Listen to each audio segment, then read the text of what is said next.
D. Trabalho, rendimento, tempo e proteção social. Vivemos tempos de graves desigualdades sociais e de crescente dificuldade em superar situações de pobreza que se reproduzem geracionalmente. Os baixos salários, o aumento do custo de vida e a normalização da precariedade laboral têm custos coletivos e danos pessoais que colocam em causa a dignidade humana. Adicionalmente, os desenvolvimentos tecnológicos, a inteligência artificial e o aumento da esperança média de vida permitem-nos reequacionar o papel do trabalho na vida de cada um e na sociedade, assim como a capacitação da proteção social. Defendemos o reforço do pilar social da UE a fim de renovarmos o Estado Social, melhorarmos as condições laborais, as políticas salariais, a redistribuição da riqueza criada e a preparação do mundo do trabalho e da proteção social para digitalização e automação. 1. Criar a Carta Europeia do Trabalho Justo. Propomos que o Parlamento Europeu elabore e crie a Carta Europeia do Trabalho Justo, que reforce os direitos dos trabalhadores em toda a UE. Esta carta será executada pela Agência Europeia de Inspeção do Trabalho que propomos criar e que terá competências de coordenação e supervisão das instituições dos Estados-membros, com responsabilidades na garantia do cumprimento das leis do trabalho e do tratamento justo dos trabalhadores e das trabalhadoras. A carta abrangerá todos os Estados-membros, incluindo aqueles onde não existem acordos coletivos de trabalho, para que garanta um novo salário mínimo europeu, que inclua critérios para a convergência dos salários na Europa, a aplicar especialmente nos Estados-membros onde não existam acordos coletivos de trabalho. A criação de uma normativa europeia que regule os aumentos salariais mínimos anuais, em linha com a inflação. Um novo padrão europeu de trabalho, com um máximo de 35 horas semanais, a semana dos 4 dias de trabalho e um mínimo de 30 dias de férias por ano. A diminuição dos bónus corporativos. A regulação do salário dos executivos, indexando-os ao salário mínimo pago pela empresa. A criação de um rácio máximo entre o ordenado mais baixo e o mais alto dentro da mesma empresa, assim como a eliminação de diferenças salariais para o mesmo cargo e empresa. Garantir a representação dos trabalhadores e trabalhadoras nos órgãos executivos das empresas. A aposta na qualificação dos trabalhadores, como critério fulcral na progressão de carreira. A discriminação positiva, de forma a garantir o acesso ao autoemprego e o fomento à contratação de pessoas com deficiência ou necessidades especiais. Que a implementação de processos de transformação digital nas empresas, digitalização e robotização, por exemplo, seja realizada, respeitando a dignidade e os direitos dos trabalhadores e trabalhadoras. A capacitação empresarial para garantir apoio aos trabalhadores e trabalhadoras, setor público e privado, de cuidados de saúde mental, mesmo quando passem por períodos longos de baixa médica. 2. Criar um mecanismo de proteção laboral para transição justa. Defendemos a criação de um mecanismo, ou reforço dos existentes, para a mitigação dos efeitos da transição energética sobre quem trabalha das indústrias emissoras de gases de efeito de estufa, nomeadamente nos casos em que, por este motivo, percam o seu posto de trabalho. Esses mecanismos devem promover a requalificação profissional, integração preferencial nas indústrias verdes e respectiva indenização dos trabalhadores e trabalhadoras. 3. Expandir o programa Erasmus+ para o setor público. O setor público emprega milhões de pessoas na Europa e serve outros tantos todos os dias. O seu desempenho é crucial para o bem-estar europeu. Adicionaremos ao programa Erasmus+ a administração pública, de modo a promover a cooperação entre trabalhadores das instituições da UE, bem como de funcionários dos diversos serviços públicos de cada Estado-membro. Este acrescente contará com dotação orçamental suficiente para contemplar apoio à mobilidade e à habitação, para facilitar o trabalho fora da área de residência. Pretendemos com isto incentivar a partilha de boas práticas no desempenho do serviço público, em domínios como a saúde, a justiça e a segurança, assim como novas oportunidades de emprego. 4. Proteger os trabalhadores e as trabalhadoras em caso de insolvência. Propomos introduzir uma legislação semelhante à Lei Marcora, lei italiana em vigor, para que, em caso de insolvência de uma empresa, os trabalhadores e as trabalhadoras possam utilizar o subsídio de desemprego que iam receber como capital para adquirir o negócio, criando assim uma cooperativa laboral. Além disso, deve ser contemplado o financiamento de alguma entidade pública com entrada de capital. 5. Implementar a semana de 4 dias de trabalho.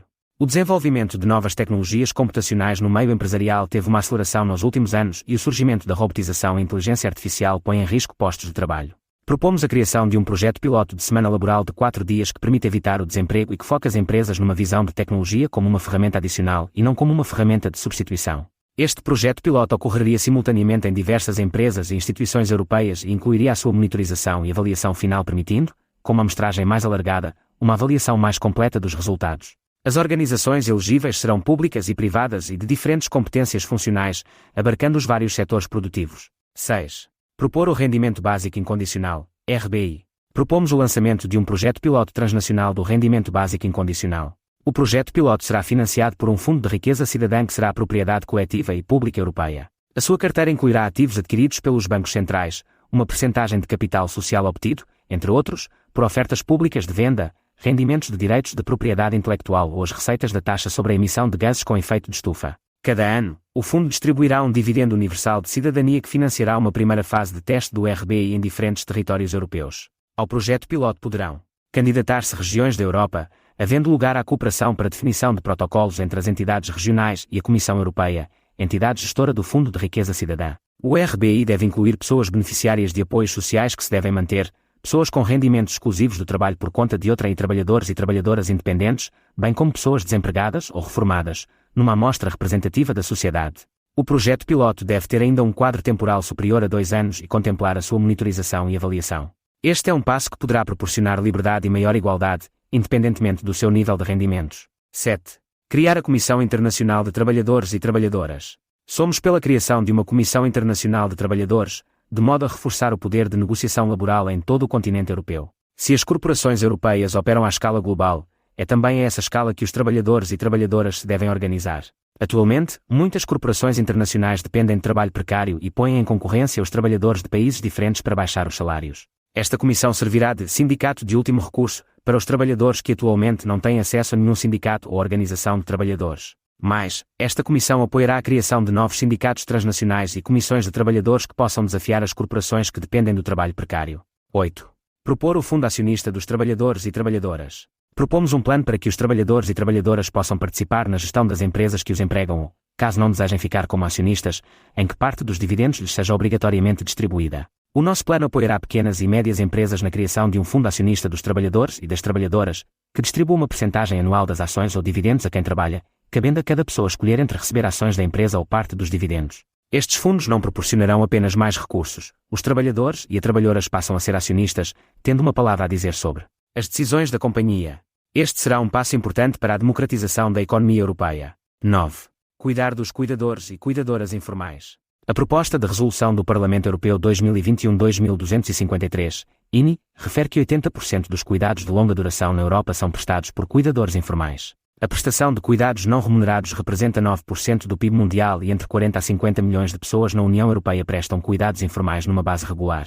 Esta proposta, aprovada a 21 de junho de 2022, sugere aos Estados-membros colocar a prestação de cuidados no centro das suas políticas. Propomos a criação de um fundo europeu, justificado pelo valor que os cuidados não remunerados acrescem ao PIB, para o desenvolvimento de políticas concretas nos Estados-membros. Propomos ainda a criação de regulação europeia para garantir que o estatuto de cuidador informal contempla as diferentes realidades que existem, incluindo pessoas que, não sendo cônjuges, têm laços de afetividade ou proximidade e exerçam funções de cuidador ou cuidadora informal. Defendemos também que os cuidadores e as cuidadoras informais a tempo completo e a tempo parcial devem ver reconhecidos os seus direitos laborais como tempo de descanso, subsídio mínimo garantido, carreira contributiva ou um regime específico para conciliação com trabalho a tempo parcial.